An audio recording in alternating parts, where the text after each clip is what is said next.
గురించి నేను చెప్పాను. అదే పులివెందుల్లో నేను చూపిస్తాను సార్. పులివెందుల కళాశాలలో కావాల్సి మీ దగ్గర నేను పంపిస్తాను సార్. పులివెందుల్లో హాస్పిటల్ ఒకటి కట్టారు అధ్యక్ష. ఇది హాస్టల్ కళాశాల ఒక్క హాస్పిటల్ మాత్రం కట్టారు. ఈ ఫోటోలు చూడండి అధ్యక్ష. మేము అధికారంలోకి వచ్చే నాటికి ఒక హాస్పిటల్ మాత్రం కట్టి హాస్టల్ కట్టకుండా, కాలేజ్ బిల్డింగ్లు కట్టకుండా, అమ్మాయిల కళాశాల అమ్మాయిలు హాస్టల్లో ఉండాల్సిన దాన్ని 4 గోడలు మాత్రం కట్టా అమ్మాయిలు మేము ఎక్కడ పెట్టి చదివించాం అధ్యక్ష.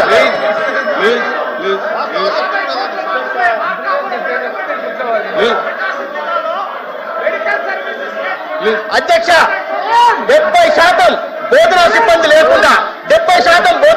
లేకుండా వైద్య విద్యను, నాణ్యమైన వైద్య విద్యను విద్యార్థులకు ఏ రకంగా అందించాలో చెప్పండి అధ్యక్ష.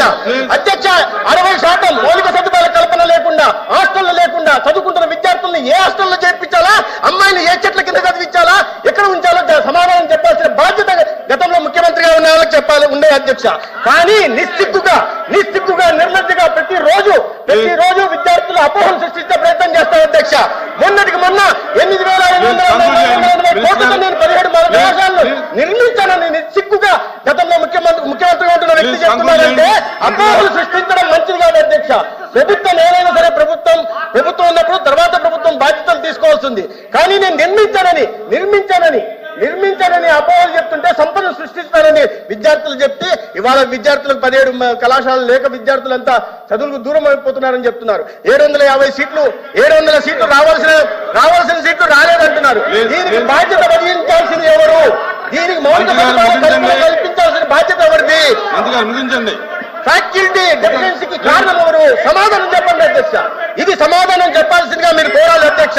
ఆ పార్టీ గౌరవ సభ్యులు నేను అడుగుతున్నాను. వాళ్ళ ముఖ్యమంత్రి గారు రోజు అబద్ధాలను వండి వారిస్తుంటే, అసత్యాలను చెప్తుంటే ఈ రకంగా దీని సమర్థత లేదా అధ్యక్ష? సమర్థత ఉంది అధ్యక్ష. రికార్డు స్థాయిలో ఒక సంవత్సరంలో తాడేపల్లి భవనాన్ని కట్టారు అధ్యక్ష. రికార్డు స్థాయిలో 26 జిల్లాల్లో ప్రభుత్వ ఆస్తుల్ని, రవాణా శాఖ సంబంధించిన ఆస్తులు తీసుకుని వైఎస్ఆర్సీపీ పార్టీ కార్యాలయాన్ని కట్టారు అధ్యక్ష. విసిగొండ గుండు కొట్టి 450 కోట్లతో విలాసవంతున్న భవనాలు నిర్మించుకున్నారు. కానీ పేద విద్యార్థులకు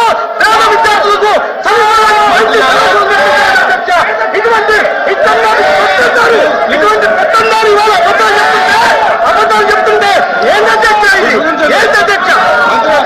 సమాధానం చెప్తుంటే సమాధానం చెప్పలేదు అధ్యక్ష.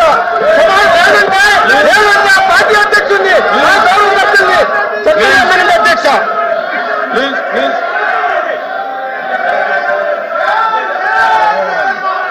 ప్లీజ్ కూర్చోండి.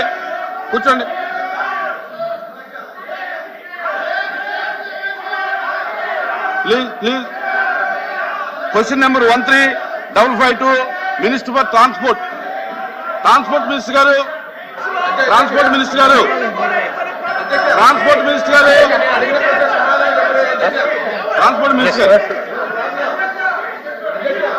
ప్లీజ్ 1 minute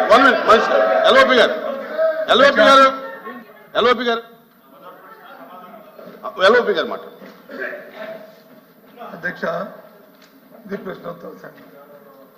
సభ్యులు ప్రశ్న అడిగారు, మంత్రులు వచ్చి, గౌరవ మంత్రులు వచ్చి సమాధానం చెప్తూ అందులో వారు మాట్లాడుతున్న మాటలు రాజకీయ ఉపన్యాసాలు అవి చేయడం అనేది సమంజసం కాదు. ఒకటి అది నచ్చే మాట మాట్లాడి ఇంకా సమంజసం. రెండు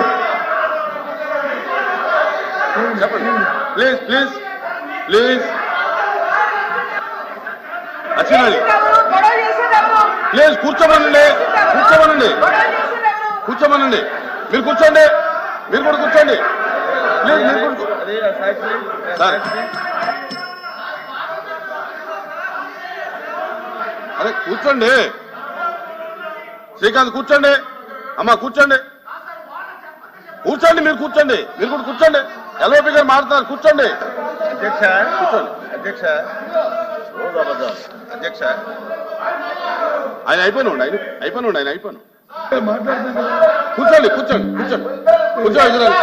కూర్చోండి. రవీంద్ర గారు కూర్చోండి. సభ్యులు అడిగిన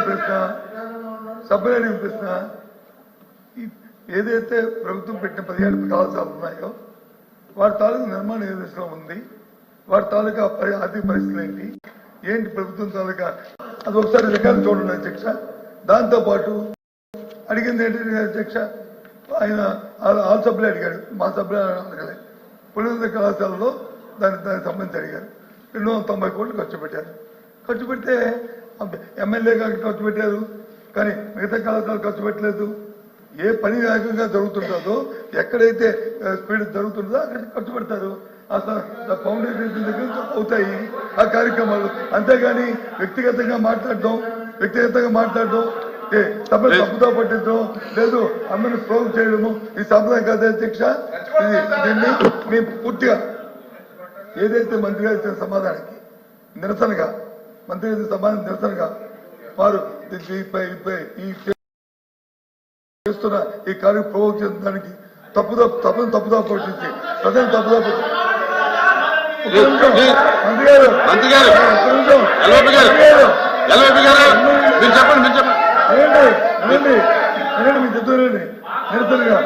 నిరసనగా సభను తప్పుదా నిరసనగా ఏదైతే రాష్ట్రంలో 17 కళాశాలలో చదువుతున్న పేద విద్యార్థుల తాలూకా అవునిచ్చారికి వారికి వచ్చిన అవకాశాలని ఈ ప్రభుత్వం కావాల్సిన నేపథ్యంలో ఈ సభ నుంచి వాకౌట్ చేస్తున్నారు.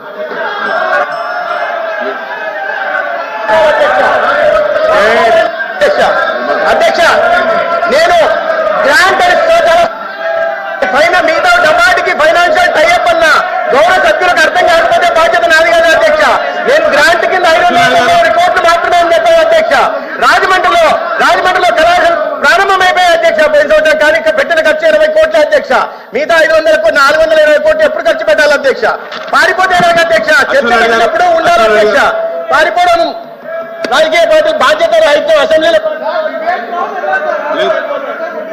కూర్చోండి అశ్వినాథ్ గారు సాక్షి పెట్టే కావాలి అధ్యక్ష. ప్రభుత్వం బాధ్యత ఏంటి అధ్యక్ష? వాస్తవాల్ని సమాచారాన్ని శాసనసభ ద్వారా ప్రజలకు తెలియజేయడం ప్రభుత్వం బాధ్యత అధ్యక్ష. మా మంత్రి గారు ఏం చెప్పారు? ఈ మధ్య పేపర్లో అవినీతి డబ్బుతో ఒక పేపర్ టీవీ ఛానల్ పెట్టి ఉన్నది లేనట్టుగా ఎవ్రీడే 150 కోట్ల మంది మంచి అన్నా సరే ఈ పేపర్లో అది చెడ్డని వస్తుంది అధ్యక్ష. ఇప్పుడే 2 నిమిషాల ముందు ఒక డిస్కషన్ జరిగింది. దీపం 2 పథకం కింద ఒక క్వశ్చన్ వేశారు. మంత్రి గారు ఎంత చక్కగా ఎంత క్లారిటీగా అరగంట సేపు సమాధానం చెప్పారు. బయట సాక్షి టీవీలో ఏమొస్తుందంటే మా మంత్రి గారంట నీళ్లు నమిలారట. వాళ్ళు అడిగిన దానికి అసలు సమాధానమే చెప్పలేక విసిగి వేసారి కూర్చోపోయారు. ఏంటి అధ్యక్ష?